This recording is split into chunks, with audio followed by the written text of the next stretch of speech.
i ke eki. O klele ya Sihova. Ma waipe.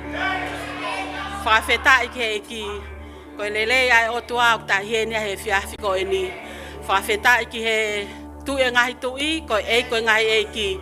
Ko ta peheni pe whangatoko ua whangatonga ane ko e ko sisu kalaisi. Kana e tai owa ne kau mai. Ko ke ilo i pe ko wheha wheitut e iai e ta mo ui i he fiafi ko eni. Kai whakawheta i mo loto honga ia. Ki he tu e ngahi tu i. Hange ko hiwa na tau toki hiwa i. Kai ke toi ha o tua ia ke toi whakatatau a kai o tua o tatau hiki ai. Ko o tua lahi, ko o tua e malawa. Ko ho tangata anga e whangatoko ua whangatonga ane e ngata ia. Kai ka mata e ko sisu kalaisi. Haleluya whakawheta i ke eki. Ka mata anga e polo kalama e potngau e kakai whewhine pe whoki he potngau e kakai tangata. Ki he wanoa ua wha. Whakawheta i ko ne tuku taimi mo tau tolu, pe ko e hae toko lahi o tau iai. Ka inga, ka tau unu mai pe mo loto pe o kutaha, pe tau hipe o tua pe taha, hiki pe. Tala mai, ka pao te tau hanga o hike e ko sisu kalaisi, tene toke hanga toho waki mani. Ta tau ai pe ko hae ta whaife inga i he mo ui o ta mo ui ai. Tala mai pe he folofola, ta hanga hike e ko sisu kalaisi. Ke owa na toi whakatatau ai ai o tua o tatau kai katoe mea he maman ko eni. Ko o tua o tatau hiki ai, kai pe ke te hano toi tatau. Whakawheta i ke eki paku iai ai loto, vela mo loto fia ke tari e tau whaife kau se ona to awao maake. Kau maa nohoa so ana maake he fiafi ko eni. Hallelujah. Tokon whaife kau mo se siare kau maa ana siare. Pehe foki he taki o e potngau e kakai tangataha o whangawai. Pehe kono e take kakai whewhine ri ona vai. Whakawheta i ke eiki. Hallelujah. Whakamalo ki he o tuako e ongo taki nana ta taki mai tau tolu he ngai tau kua o si. So ana maake pehe foka Daniela ahau fono, tau whaka paspasi, whakalanglangi e o tua, hallelujah. Whakawheta i ki he eiki, e fiafi ko ni unu mai mo loto whakaata. Hange ko ngā hiwa na tau sāmea he fiafi ko ni, tau tukuange. Ko hae me au ke mawhasia he fiafi ko ni, ave ki he o ta hanga hake pe ki he o tua, ave ki ai ho ngahi mawhasia ko toa pe, ko tui ne hanga afioi. Tala mai ko tau tuuhake, mo tau tau tuhifo, tala mai ko ne hanga afioi, na mo tau ngahi mahalo ku kei mama o ke ne hose hanga he o tua ia toka afioi.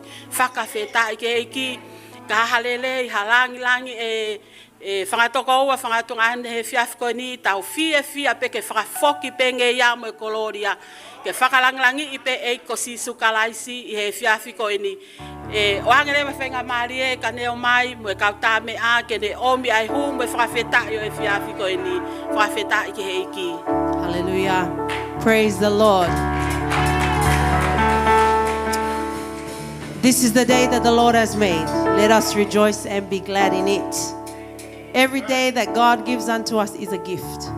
And today is historical because it is the first time for Sister Leona and Brother Hafanga to both lead the men and women fellowship of Father's House. Hallelujah! Praise the Lord! Like I've said before, it's historical. Our God is a history maker. He makes new things happen every day. So come with that heart of gladness and rejoice for the Lord that He has given men and women to do His work. Hallelujah! So let's rise to our feet and begin singing our songs. I want to warmly welcome our dear sister here. Sister, so God loves you, sister. Thank you for coming here today. And our dear brother here in the front. Brother, we love you very much. God loves you. Even though the songs we sing will be in our language, but God, He's the language of every nation. His love intercedes every person, every color, every language. So let's sing and praise our God this evening. Amen. Hallelujah.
There is no other name like the name of Jesus.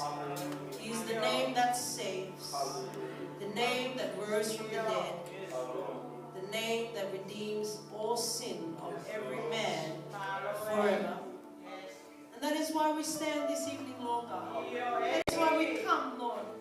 We don't worry about how many of us. But we are more worried that you are pleased with us. That we come with a heart that is fully devoted to you, fully committed to the end. Father God, whatever our program will be tonight, when the word will speak to us, let us have a heart that is willing to open and to hear your voice. And may we leave this place never the same again. In Jesus' mighty name. And the saints say, Amen. Amen. You may take your seats. Hallelujah. Hallelujah. Hallelujah. E mo maniti ko ni ko tali-tali tau tangata malanga. Daniela Alfono. Let's give him a round of applause. Hallelujah.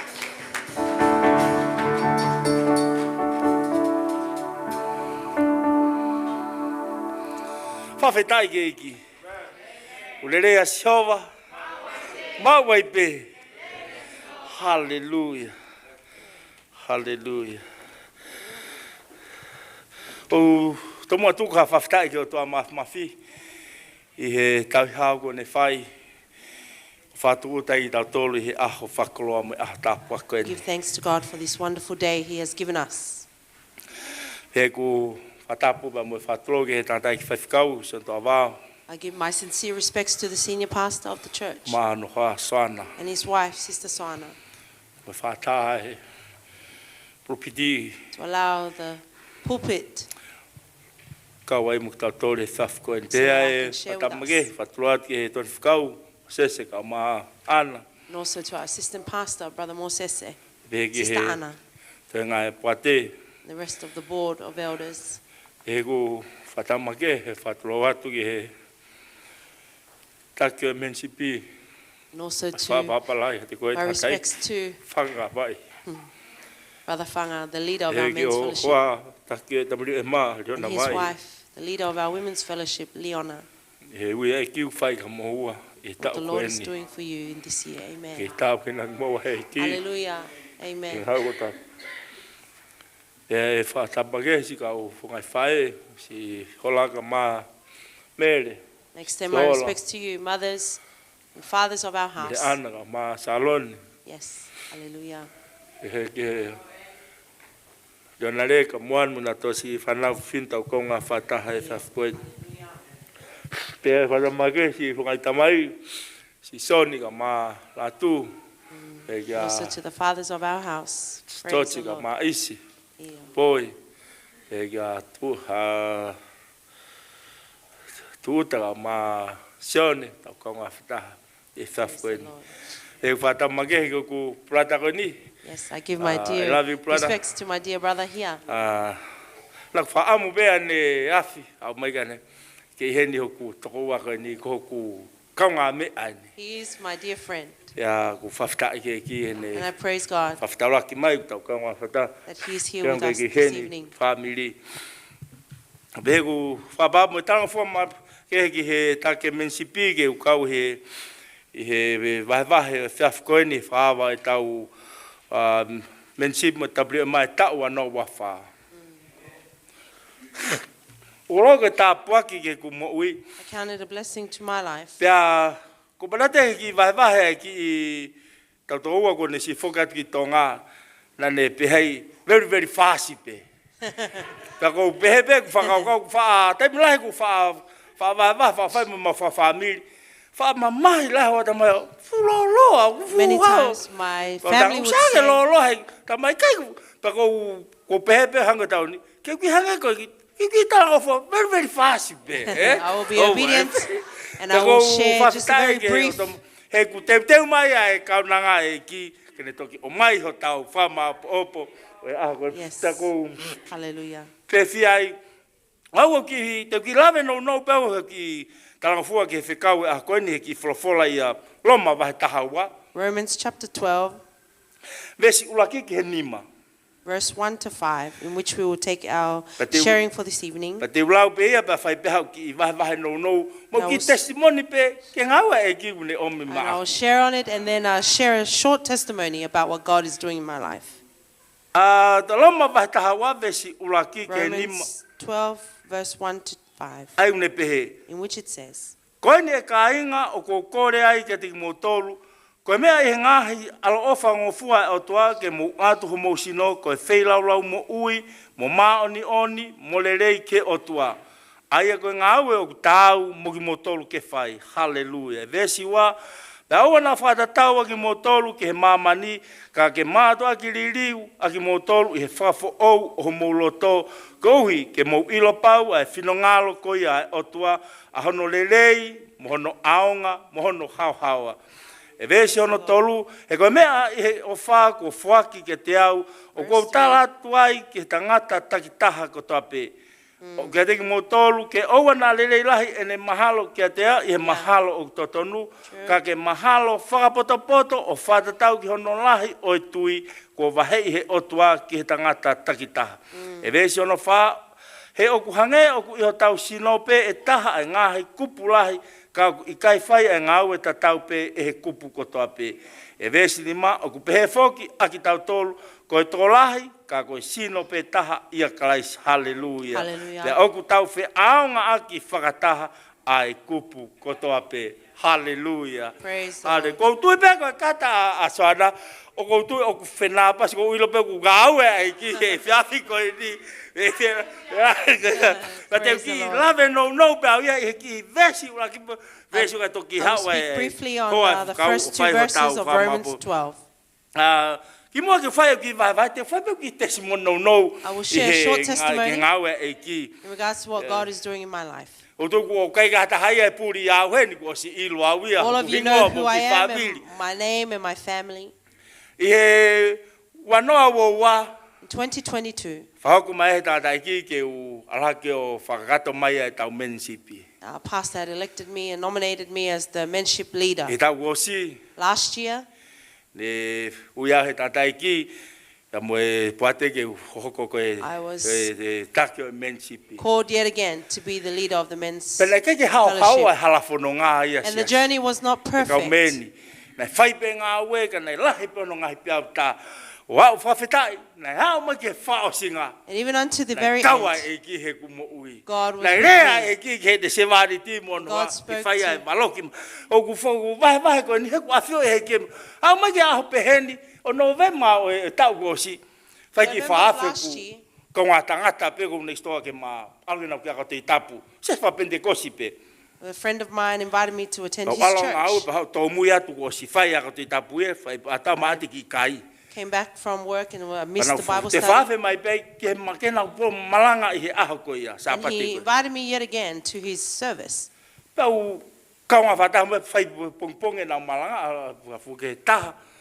And I Ko went and fufa attended tai their mea kaunga program. whataha ko ses pentekosi pe eni. And the first time that I attended this church, it's also Wai a ho tau Pentecostal kāinga church, in which some of our brethren are also Malanga e there. whai whai kau ne poupo mai pele ongo i mo.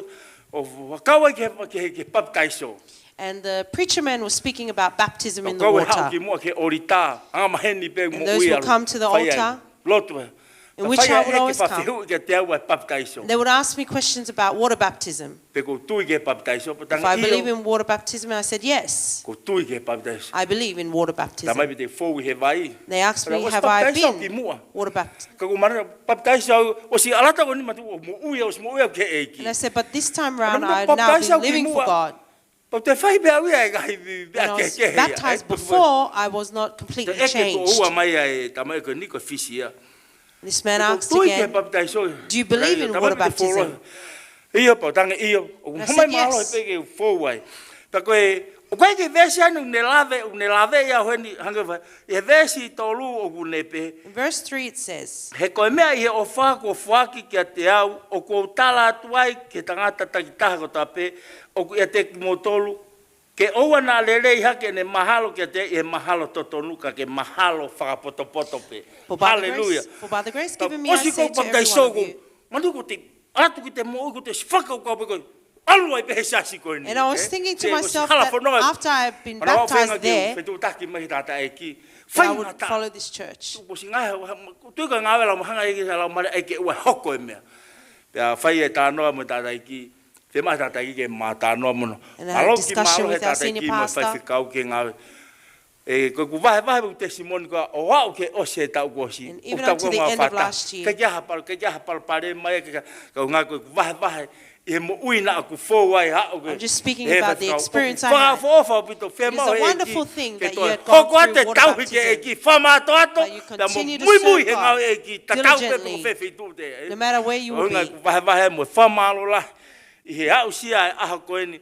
O te au ka tunga wea level hake mo ui I he tātai whaikau ka māno wha I he poupo mālohi o tau kaunga whata ko sio ki he ngāwe he kai ke whakawau ki taia I he te mahalo whai tangata koe whakawau ka tamaia mahalo wha poto pe he mahalo totonu ngāwe e ki he te siwani tio ne then you ought to ki he koe vesi ula ki ko ki vahe peo ki testimony ai ka pauna whai ki he ku mahalo aku so if I did unto my understanding whaofa peka tau koe lotu pe yes, there's the church. But the word of God says to do not think of yourself higher than you ought to. O kui pe koe ke ngau whatonga pe, ta tau pe whaitu upe. Kau whawhita iai I he pōpō lahi nei whai.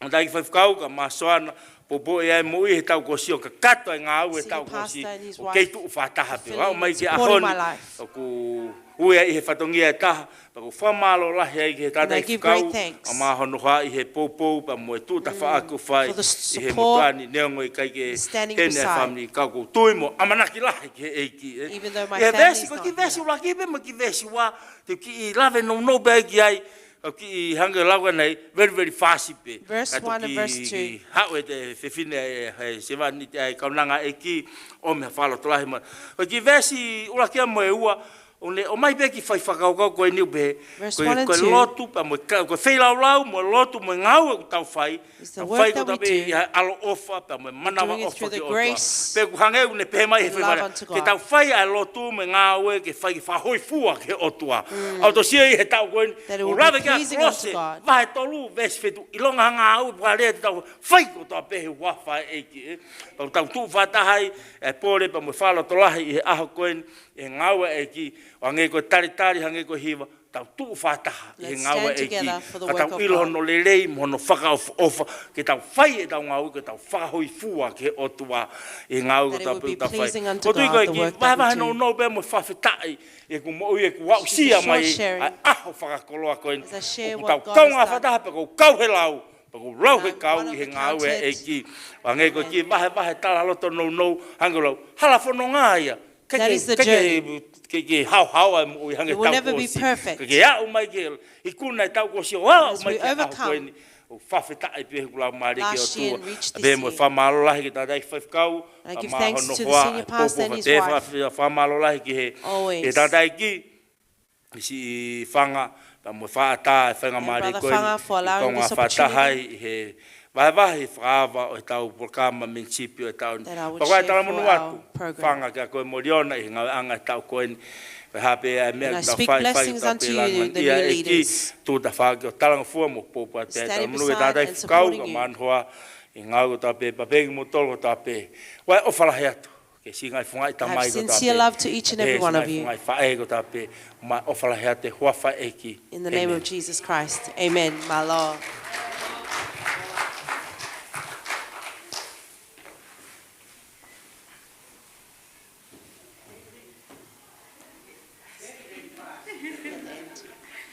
Hallelujah. Praise the Lord. True are the words of Brother Daniel. In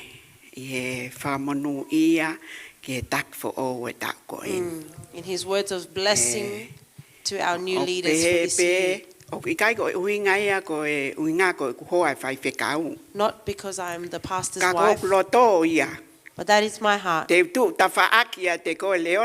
To stand beside you, Sister Leona, to say yes, I'm here with all humility, because it is not you, and it is not your husband, Father, but every work that you do is unto the Lord. Pia koi fia angai a tau rau And that is the mari. joy of our hearts or our spirits, Koi uhinga koi tau kau ke family lahi e is that we are part of the great family of God. I he ako koi nā tau alu ki ai he wike kua In osi. our leadership seminar last week, Koi love a Jeremy. that is what Pastor Ko Jeremy ki tau shared. tolu koi kongaia oi ngau e whakamamani lahi We ai are e part ko of si God's sukalaisi. global plan. Koi hae ki potu siasi o kuke i ai. Whichever local church you may be Ko in, o kau ia ke he fuu ngau e kafa kafa i you should be mamani ko connected niu. to God's global We can plan. imagine ai ngau e ko ia.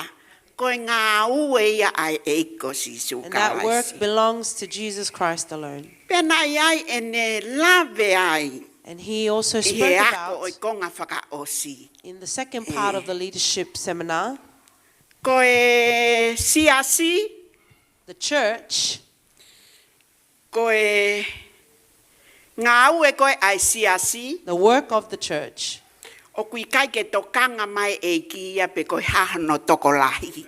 God is not concerned about how many Pe people, toko si i pe toko lahi. whether it is a small group of people or a O large group of tokanga people. mai ia ke mo uilelei ko e ai siasi. He is more concerned for the healthy church, Pe pe he not lawe how a big dremi. He ko the e church. tupu ko e ai akau.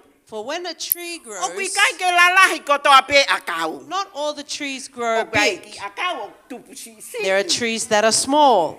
Ko ku api nau alo o mai e ki ngowe o to. At home, I planted a little Kau kai garden, ke fie mau au e akau ko tupu lahi. and I don't want the big shrubs that He grow koe big uhinga ko e because ko e ona na ni hanga ia to ai akau.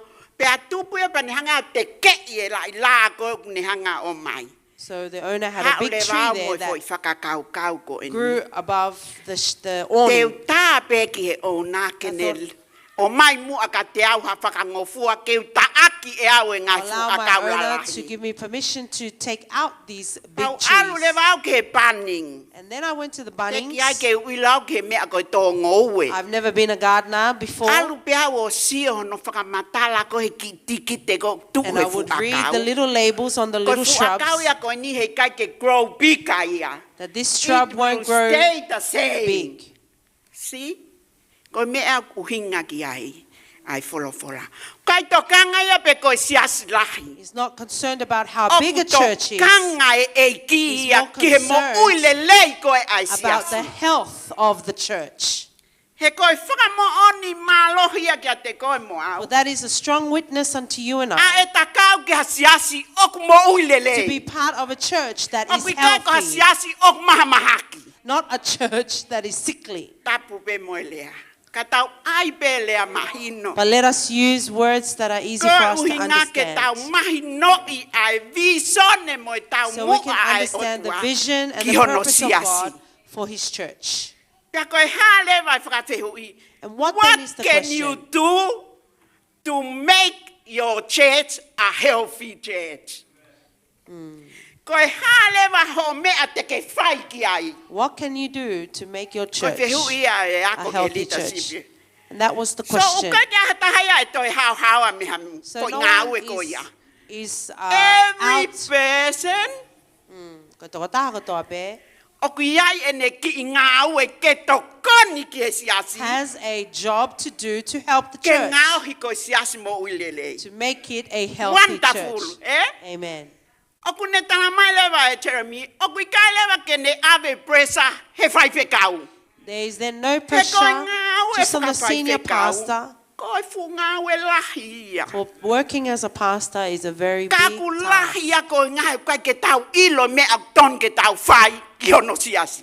But it is great because we don't know what we should be doing. Whawheta i ke e eiki. Praise the Lord. Ha wai pēhai ui ke ko o si fia hau lau maari. And I returned home with great joy in my heart. Koe ha lewa ho o mea. What te ke can you whai. do Te ke toko ni I ho whai whekau. to help and support your pastor? Ke ngau he atmosphere mo To environment o Father's An house. atmosphere and an environment in Father's house to become a safe place, a loving place. Hallelujah. A place that everyone would come and feel different. Yes. That there is a special and unique feeling when they enter Father's house.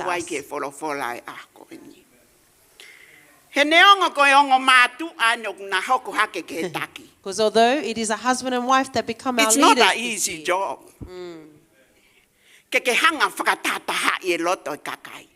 to bring together the hearts of the people. That is God's plan from the very beginning. And He created each of us to be different and unique. Not one so we can all be the same, but our differences bring out the best of a healthy church. Hallelujah. Amen. And so I ask us to please look at Psalm 133. Only 3 verses. And the worship team will sing it at the end of my sharing.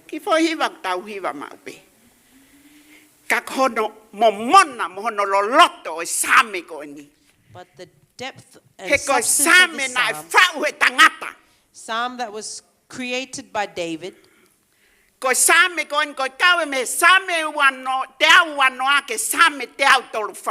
Psalm 120 to 134 is psalms or songs of ascent. This is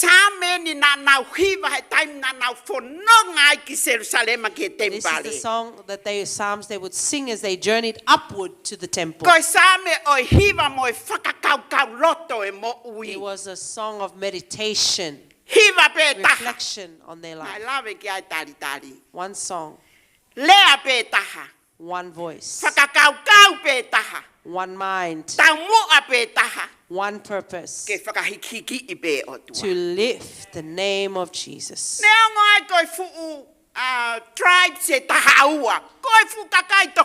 Although there were 12 tribes, the time that they ascended up the mountain, this is one of the psalms that they would sing. It encourages us to know how good it is,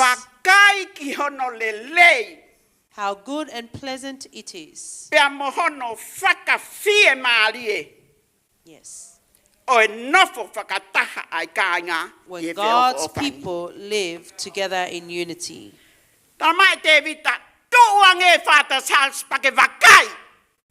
Stand up, Father's house, and behold.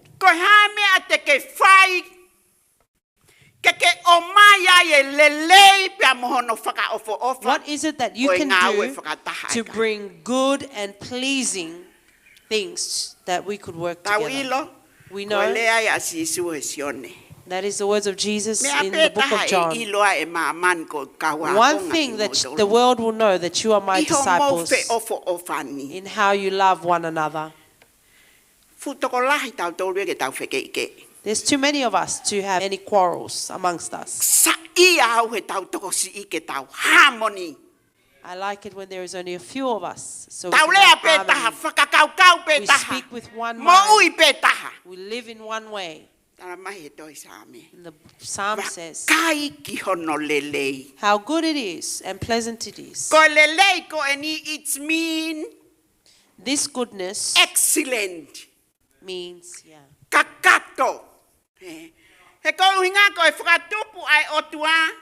God's creation in the very beginning, complete.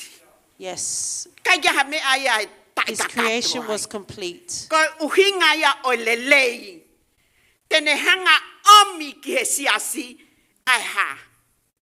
Excellent. Hallelujah. Amen. Yes.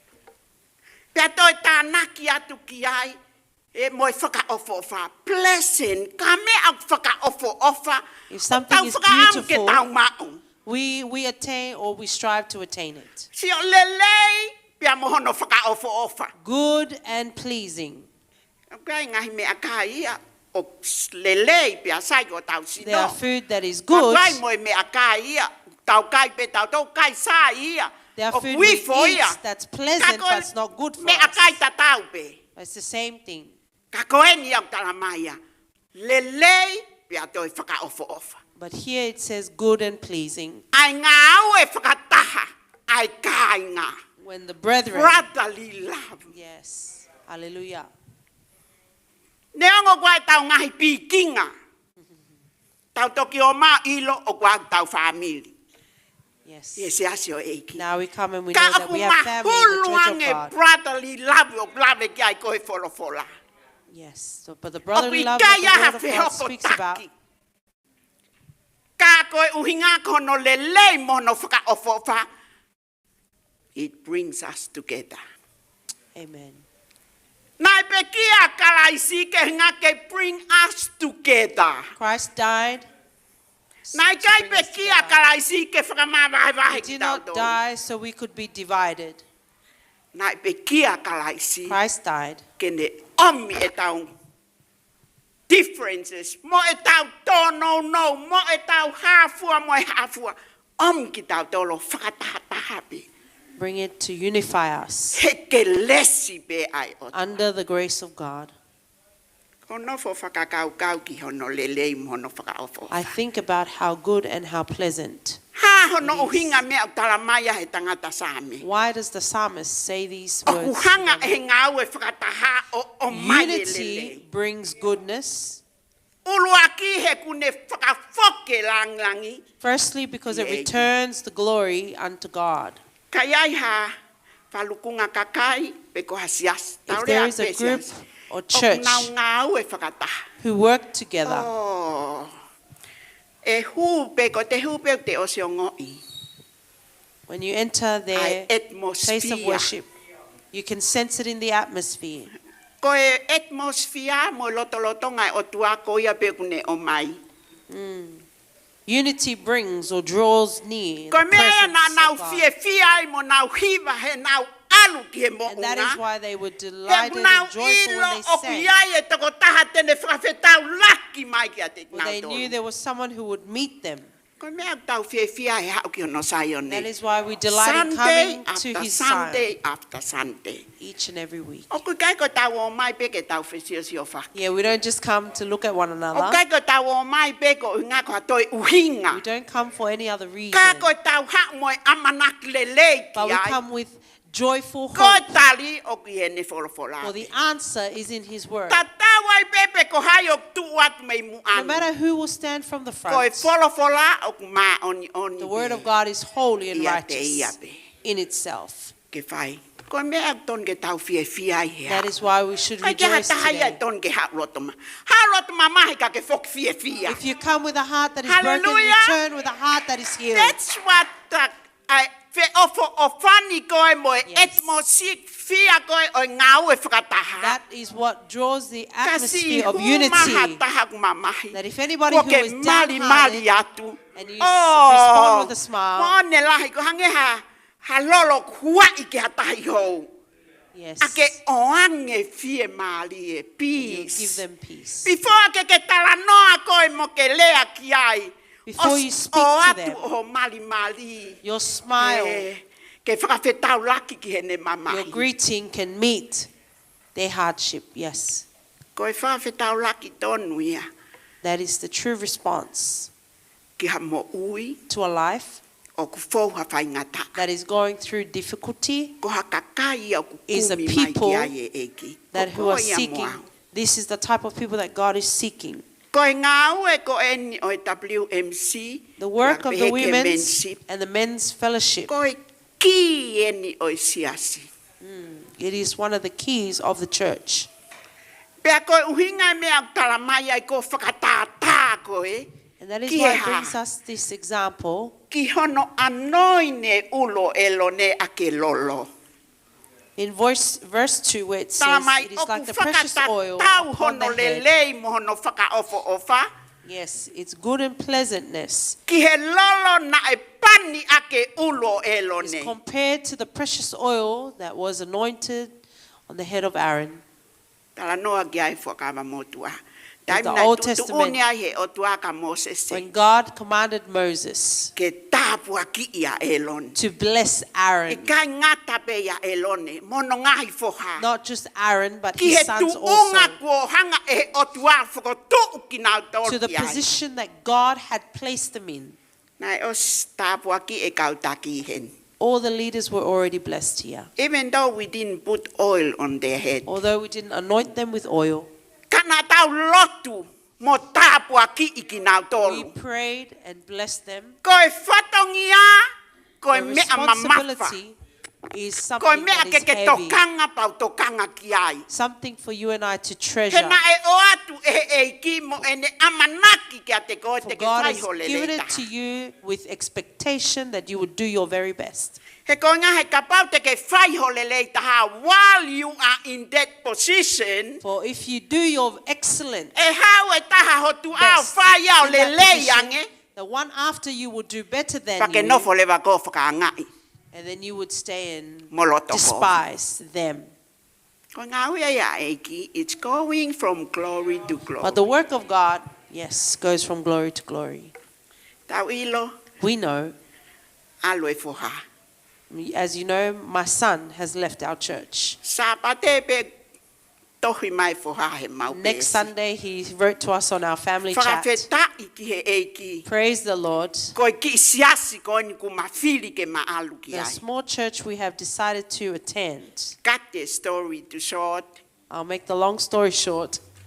Nit pe valu e na lele ki ai. 8 minutes from where they live to this Pea church. koe sa pate ko o si koe fua taimia ke nau hiki ki he nau new building. And last Sunday was the first time for this church to move. This is a church in Melbourne. It's a warehouse. To move to their And new the pastor is a Cook Island. residence, Pea koe Mali is a Samoan lady. led by Cook Island and Samoan. Pea koe lady. lea ni ai foha. And this is what my son said. When we introduce ourselves to them,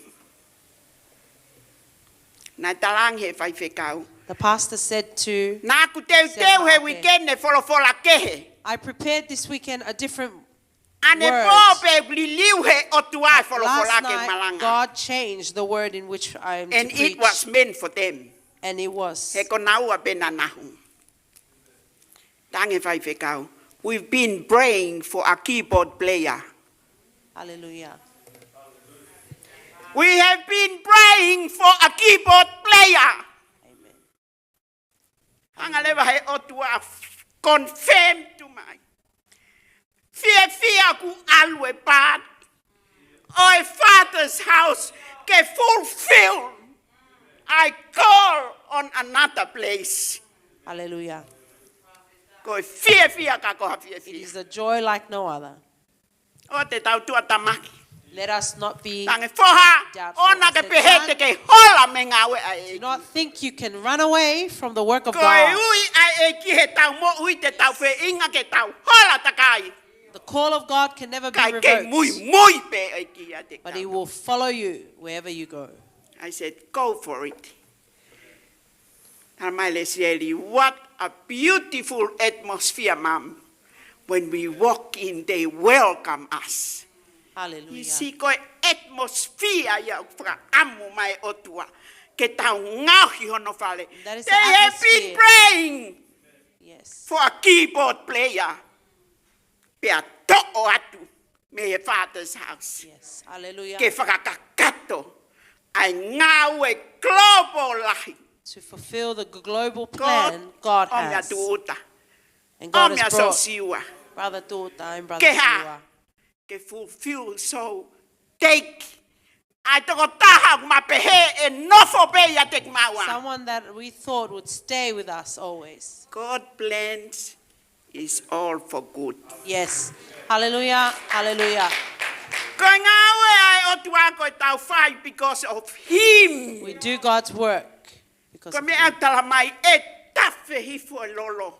And as the verse Ko says, ngawe ai lolo it doesn't stay, it will flow. hallelujah, the oil will flow. And it's not only flow from there, but flow down. Yes. E kai ngata pe me tamayo eiki me pani ai otua. Hallelujah. Ai whekau e o tua kau aluhi fo e ke tokon whai whekau. Yes. Glory. Pea aluhi fo e ke kau taki. And it flows from The the pastor same to the assistant anointing pastor, of to work the leaders. together. Hallelujah. Amen. Koe whakakau kau ia. That is the O thought one and e intention tāne ko e ni. in Psalm 133. Koe mea pea ku tawhi mai mea elone. What has flowed on the head of Kai ke Aaron, toi lava e elone ia ta ofi. Aaron cannot stop it Tala from mai its koe flowing. lolo mahu inga. But it is a precious oil. O kai ko ha lolo noa ia pe. It's not just any old oil. Ka koe lolo koe whekau ai o tua kia te motol kau taki. It is God's command to you, department He leaders. has anointed you. Hallelujah. Ko wheha potu te ke iai. Amen. It will flow out ki o ki ikulupu. Yes. Hallelujah. Not only ke tau whai e tau whe ofa aki Glory. whakamate lie. Yes. But the main thing is spiritual Hallelujah. help. Glory. Ko iai ke toko ni I whakalau maa Leaders, you lie. are there to support them spiritually. He koe me ai au tuuloa. For that is what will last Ai forever. ofa ko iau mo oni. That is the love that will Kai be ngata true. pe he lolo. Not only in the precious Kai toi oil, whakatatau e ngā ue whakataha. but Ki he unity. hahau e mo unga ko hea moni. Unity is likened to the dew of Hermon. Tara mai koe hahau o hea moni. O kui kai ke toi whakatatau ia he ko ngā he kai ko a whei tuu ia nai. Uha mau pe. It was not a Ka place that koe rained moko regularly, moko e ea. but the coolness O of the kune air. whakatahataha i e mois. Sake he pato ai tangata whaksame. How clever Ki the he psalmist tau was. ngāhi ngāue whakataha. That when we work in unity, It will give life to others. hallelujah. O kune o atu e mo ui ki he kakaio mamani. Yes, hallelujah. Ka pau he kai ke tau ngāue whakataha. If we do not work together Te tau in ave unity, mā te ki mama. we will only give out death to the world. Kua pau ia siasi o tamai. We must, Father's Ke house, tau ngāue whakataha. to work Koe ha with hoki oneness. mea ku ke foaki. Whatever Koe you ha give. hoki mea. Oa te ke toi lau. Koe siasi, ko rak siasia. Tala mai That e is the taimina first nau church. tahai. that when they were all in Nai one kai ke toi accord, lau au kehe au mea mele. I did not count myself different Koe from kuki anybody mea else. pe koe mea ia mele. That my thing is also Koe na koe theirs. kuli atu e kseniti ke tau luku. That when I Eh, give pe my kulahi monies pe and si funds, whether it's a koe lot or whai small, aki o loto ku hanga maali. but it is done with a heart. Koe whaka ofo ofa ia. That is the beauty ngā ue of whakataha. working in unity. Koe uhi ngā koe tau ilo. Tai mo aho velai. We know when it is a hot Vela day, neongo e tau aircon kapi Even though we have tau ia aircon. mo e havili mai moko but it's moko not e the au same tua. as the breeze that is That's provided by what nature. unity do. That's what unity Apune does. ome ea o whaka ngalo ngata. It brings an unforgettable air E tau hanga whamatala e tau ngā ue whakataha. where we can explain what working in unity is. Toki ha wai pe ha u mo e kakai e And na those who wa mai. come and those who will Kua go. osi. Vili ngia e ea Hallelujah. whaka ofo ofa. But the atmosphere O e whale o e tamai. of Father's house is already set. Sias ka In mea ko unity. kore whakakau kau pe Church, koe. if there is anything I Ko can tau ask, siasi ko e whale ia e tamai. remember always that our house is the Father's Tala mai house. e ia. Ko e lotu ia na e whai e sisu he sione The waka. prayer that Jesus said, Ko ne in John. kole ke ne tamai ke ne ome taha kia te knau toluni. he asked his Father in heaven to bring unity to them, Ke the hange ko disciples. e taha. Like how God and his Son, Ko tau whai Jesus, whai are taki one. anga. He is our example. Ko e otua ko e tamai.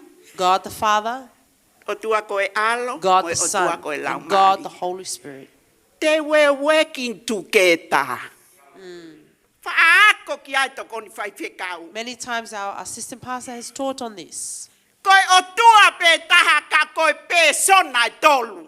One God, three Pea na nau persons. ngā ue whakataha. tahapi. And they work together. Me ok ton ke tau whai. That is what we should do. Neang ok tau hau me family ke No ke. matter that we come from different families, Mai ke la we are where you come from. it is not Ko hui ngai about ko where o you come sanga e from. o tuaya o mai ki tau tol ke family for Yes, all. for God has already adopted us Ko into the fekau new for all we family. are talamai e sisu. That is Ko the ene new command fekau that for all o Jesus ko o at says. ka Here is the new command I give Ke ha, you, ke mo fe ofo ofo. that you would love one another as you love yourself. That's what our new family is. Yes. I get Hallelujah. there have family mo tu aya. There is no more the You old know the family. best program I love to watch on TV? Called Renovation. Time we go for all Wi-Fi. I can sit and watch it. Saya when I walk here for fale mo tu ape The renovation reality shows. where Time they- we go osiai hono After the renovate. old, You beaten can't house. believe that it will become like that. you cannot believe. That's what our life is. Hallelujah. Nai pala pala ku pia mahai pia mo Yes. tua. Yes. Kanai hifo maya pe kia came renovate down the inside. Kia died ke for us. faka ofo ofa. To renovate the inside of us to Me become afie mau beautiful koe maman and ke clean. sio mai. That is what the world wants to see in us. Koe faka ofo ofa. Yes. Pia mo hono lelei. It's a Ai good ngā ue and whakata. pleasing, Koe whakalota pleasant lahi when a we work paula. together. That is the encouragement of Paul. Mau lea he lea peta. Speak in one voice. Mau walo ki ak nau tolok nau whakamo veu veu. Yes, rebuke those who Ka mo cause ofa ka division tek nau tolok nau vai vai. and love those who are weaker. Le? Koe me ai ak tau la vai ke tau whekata ki aki. That is why We we are can not bear perfect, with yes. one another. O kui Ai kai pe tau time te hahao. tono no. Ka There will kou be kore times ho I mo fall short. And whakamole mole i au. I ask for your Mo forgiveness. toko ni i au. Help me. Ok tatau pe ki hatoko taha pe. It is the same for anyone. O ki kai ke whai pe whakaton ton. Not just Ka for oku one tau person, ngau e Lord. whakakatoa. But we work Wai, together. ke wana ia hataha e tō. So no Pe one tene would o ngoi fall. tuku hausia. Or someone would Pe feel tene o ngoi abandoned. ia kui kai ke kawau ke Or whare someone would feel tamai. that I'm not part When we work of others. together. Ka O tau tau ngau o whakataha. mai leva. Anna, you are my sister. Yes. I love you. And I meant it. Hei Hallelujah. kai ke lava tala noa kovi ka haktoko ua. You Hei cannot kai speak ke lava wrongly tuku hifo. of your brother or Aku kau sister, ngafo and you no. cannot put down your fellow Ka ngā ue journeys. whakataha ku ne Working teke lele together, iri fia. it pushes out Ka ne o fear, me o wha kia and te it brings tau. love. O ku to ne o reign, me tau whi to whalala reside. aki. It brings trust in one another. Yes.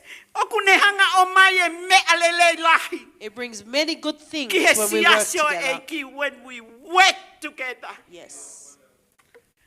Taha visone. One vision, Taha whakakaukau. one mind, Taha lotu. one Tala prayer. mai lewa hai whakaose sa me. And at the end of the psalm, it And says, this is when I command the blessing. Hallelujah. Koe tāpua ki a ngā ue whakatahang tala mai. Kune Blessing o of mai working kia te together, tau it tō. will bring us or give us Ai mo uita e ngata. eternal life. Koe pureanga e o tua, koe pureanga e kakai o ngā ue whakataha. Kingdom of God is people who work in Hei unity. kai te ke ngā ue whakamoweu i maman, pa ke cannot- expect te ke alu ki he vani. You cannot expect Hey, to cause koe division on pureanga e he earth and vani, go to koe a kingdom that pureanga is e a kingdom of kakai. oneness. Yeah. Ko nau hanga practice mo ui koe ngā ue whakataha. This is a kingdom of God is a place where Hey, people whare practice tamai. their unity. We appreciated every single person here. Io. Moni, Ko mea na tala loto ki a brother Daniela. what Brother Daniel shared this evening. Ko mea bena matalang ki ai The Daniela. one thing we said as his pastors, O ku iai pe hosiasi. you have a church Pe aku ke nofo pe a whai e ngā ue eiki. and you stay there and you do the work of Ka ke God. ka holi ke ke alu ki he. If you were to go to this Ko church, ngā hi mea atu he eiki ka te ko he Everything whāte that sas. God Ka has te given to rawa you ko at whai ai he Father's ko futia slahi ia. you will not be able to do it in this mega church. Oku omi pe he otu a whawhi unga ka te tau. God gives unto us accordingly. So we can use the gift that He allow us to have. Yes. Ke yes. tau hanga ngawe e mea ofa. So that we can utilize the gifts God Pete ke has ngawe given ha us. fusias to ko lahi pete ke ngawe kono totongi o tahabe. Yeah, its price is only one. Ka ke to totong ke hea. There's no different Pia price nai for a os mega church fua to a to ko small tahabe church. e kalais. But Christ alone Mea paid the tala mai ai price. ke tau whika taki aki. So we are to bear with one another. That's why we don't give up on anybody. Hallelujah. Ka ke kali Yes. aki. If Te you masi miss a whenga malele service, taha ke maa watu. The pastor and I will try our best to reach Te ma you. whenga malele taha ke ma whai kia te motor. We'll do our very best to Koe o support whai you. au om he o tua. That is the love that God gives unto us. Si asi koe vahe vahe poko en. Church, Koe tonight's mooni preaching, a hau lau maari au ka true whio in my spirit, God knows. Nā kulea aki. I spoke on Tai mo it. kou si ai ka tahau mamai. When I see anyone who is in Ko pain, o kou mamai koe wholofola. I feel Ka sorrow tai mo kou together si o with ka them. tahau fie fie. And when I see someone who is Ko filled with fie joy, fie. I too am Koe filled with ngā joy ue for them. whakataha ia. That is what working together Te brings. tau lava holok ke ngahi a vahe vahe mo ngahi We bring mamai. down our division or selfishness. Tau amanaki ke ngahi mea fo o te tau raka And ki we ai look e at the tau new koni. things we can accomplish Lava be in unity. siasi o eiki. We can, Church of God. When we come in unity. Koe ngau e whakataha te tau lava mawhai. We can do all things in unity. Lava be ne o mau kanseli e nau polo kalama hea poni. Yes, Ka hallelujah. tau o mai o whakatata. When you sacrifice yourself to bring unity, is worth fighting for it. Yes, true. He kune ome loto loto ngai o tua. Hallelujah. Pea kohono totongi. He I kaike mole tai aunga ho pei lau lau. And our sacrifice E will hanga never be e o in tua vain. Totongi atu kia te koe. For Yahweh, God Himself, will return unto you. Ko ia pe ai ki vahe vahe. And that is O ko o sharing atu i this he evening. fiafiko e. Ke tau kawe ngā kia pe tau ilo. that we would theme Ai it and tau live it. amanaki. Hai mea joyful kotoa pe hope. e whai he kautaki kia te Everything tātou. that the department leaders or our leaders Tau would tali do, ko au. let us O answer tau hanga yes. o hangi ka tek nau tolo e fia fia mo e maa maa e nau ngā We we. give them joy and we lighten the load. Ko mea ko whakakau kau ki ai. Ka pau te uhanga o whakawhepaki i atu e taki ko ia. Si whakaofa Yes. e ne mo ui. E si Hallelujah. alo ta e mohe. Yes. Whai ngā tā ia. Pea ka pau te tali ake fia fia mo e. But if I accept, Koe fie the maali e requests ka from koe the fie department maali e leaders. Sister Leona. I he Hallelujah. ngā ue koe ni. We are not comparing. yes, O true. we kai ke tau o mai o whai e ngā ue ai e ki e whe au auhi. Yeah. Who is the best and who Yeah, is the true, best. true. Rai whalea ko mo whatara mai first lady au ka second lady a Anna. No, me and Anna are the same. Hallelujah. Yeah. Morning. O we kai ke ha first mo ha second. Thou Me first, and Anna yes. is the same. Yes. Pea koe mea ko ofa uua ia ana. And that is why I love Sister kutua mo Anna. se se tafa ake whai whekau. Because her husband stands and And me supports the and senior Anna will pastor. love each other. Yes, Koe hallelujah. mea ia e whekau a blessing ke. That is what will Si command the asi. blessing to come to upon the church. When the two leaders are together, When the two leaders are one, yes. nothing can separate us. Hallelujah. Tuke tāpuaki ai otua. May God Ke richly ne bless you. whakakakato kou kolele vai kau hiva. Ask the Ke worship nau team to hiva please mai he sing this sa song. me te au tolu. Psalm Tau tuki o 133. runga. Let us Tau stand and whawhetai sing mo together. whakamalo ki he eki. Give praise and thanks to Ko God. hinga pe ko ene wholofola. Hallelujah.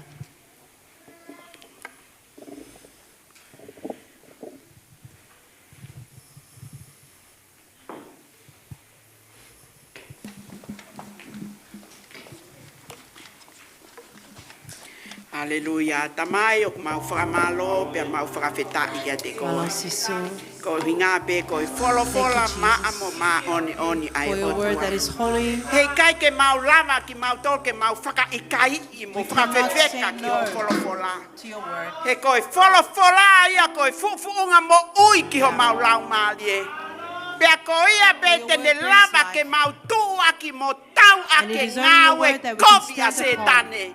and tell Io and mau distinguish mama the ni. evil works of the Eki enemy in o our world. wholofola ni o mau tali i o kia te Father, we koe. say yes to you. O mau whakaamu ke mau hoko koe kakai o ngau e We want whakataha to he become tau ko people e. who work together. Koe in haha unity. mea o tutu uni kia te mau Whatever tolu. is Te asked mau of us to whai do, aki ho mau koto let a. us do it with our He te very ke best. toki hanga e koe o whakakakato ki mau For tolu then e you will ki. complete everything He ko else. koe ho mau kato a tamai. For Whai you tape are ki na mai a Sister Leona. Please bless Sister Leon. Ka uma brata fanga e tamai. Brother Fanga. Ka uma ho na to koni moi And their koate. assistants and their E ko boards mau that can lotu atu ho lau mali e ma oni. Ke pani ma May ke your na Holy ua. Spirit be upon them. Ke na mau e loto toa. That they would have strength Ke in whai e their ngā we ko ngā Do we the ki work. e ko mo ui. work unto a Kia God te that ke is living. kau mai mo ki mau tolu. That Pe you he would kia be te with us. mau tolu hono ko toa Even pe unto e each and ki. every one of us who O are mau here. lo nuku he a ko e. Mau whakamalo, mau whawhetai. Kia te koe, i he mea kotoa pe ku ke whai i he mau mo ui e Yes, ki. Lord. O mau whakamalo kia te koe. Kane tae oua ho ngā we e ki. Ke mau ai e mata na e kui. To awaken the Mo te eyes ringa of the na e blind. tuli. He is Ke never ke deaf. mau hoko ki mau tolu koe mea ngā ue ki ho They will pule a ngā become e ki. Vessels of O mau instruments fia you fia can ke mau use. whamalo kia te koe. And we give great Le thanks mo unto you. lang lang i All the whaapa mo glory i and the honor, whamalo ko all the toa pe. respect and O thanksgiving mau mau he hoa ko ni. that we Mau receive in this whakafoki pe moment, ia he we au return pe. it all to I you. he wafa o sisu kalaiska ko In the mau name of Jesus whakafoki. Christ, our Savior. Amen. Tau hiwa whakaosi pe. Pea te tok angelewa ka Leona. Ke ne whakaosi mai me ngui wai mea.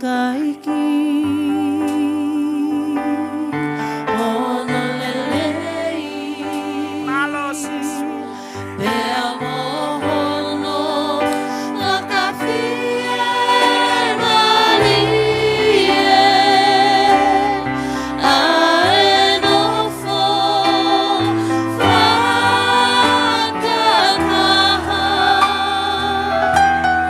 Ai kainga i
Siova ai monu ia io.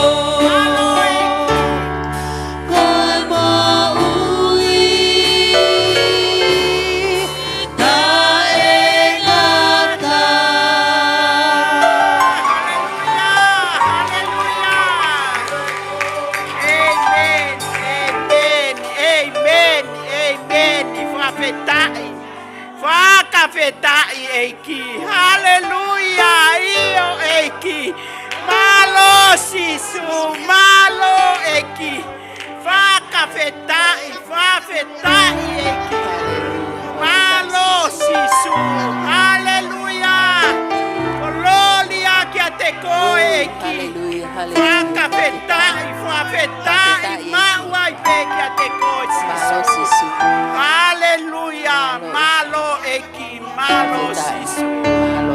Thank you, Jesus.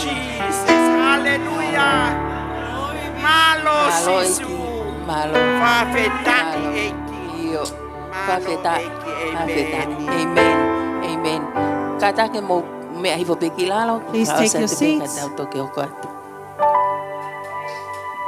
Tau fafetai ko ta peki eki. We give all Ko praise ia and ko thanks e to God. whakakato e polokalama.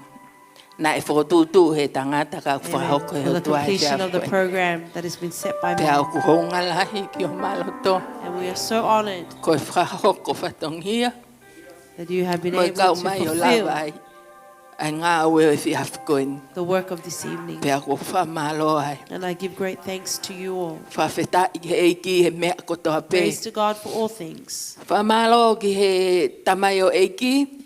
Give thanks to Na ne kamata e ngā dear ue e brother. whiawhikoin. who began the work of this evening. Daniela Afono malo apito e Daniela tari rei Afono. nai o atu he Thank you taki for o men. accepting willingly. Pea ko whamalo lo tohong And I apito. give thanks and honor, Sista Soana.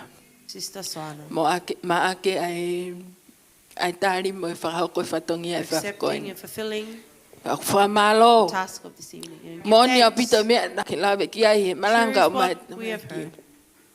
O kui kai ko ngā ue, pa kai ko ngā ue, ko e tau It's ngā not our ue. work. It's Pe not he yours tau or ngā mine, ue, but ki ours. tau ngā ue, ko tau ngā ue whakata. And as we Mea work ta, together, rea whata. one Tau voice, whawhetai. one heart. Pe ai malawa mea ko toa pe, And all i e tau things tū can be whakataha. accomplished when we stand Pe a ko together. whawhetai ai ki he eiki. Hallelujah. Ko inga mone apito. Mone apito wha ai lawe koe ki ako ko a Jeremy.